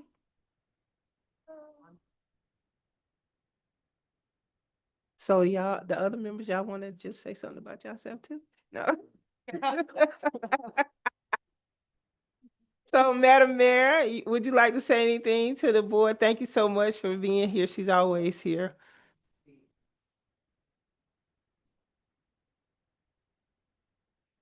Wait, I'm gonna bring the mic to you. So they can't hear you. You gotta say it.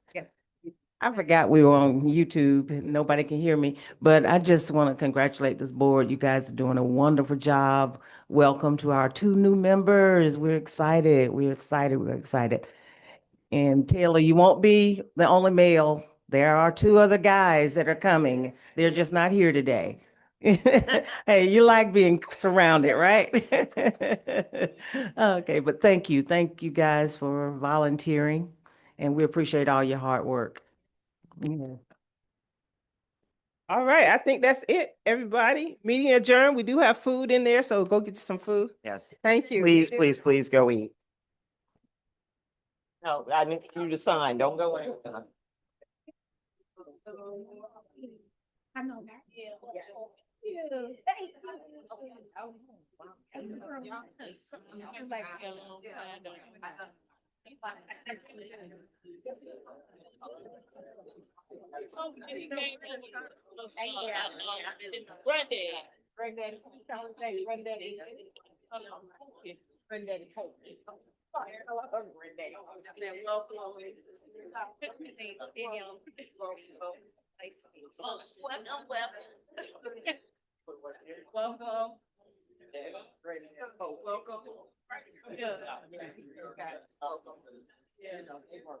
Little something in there? Great.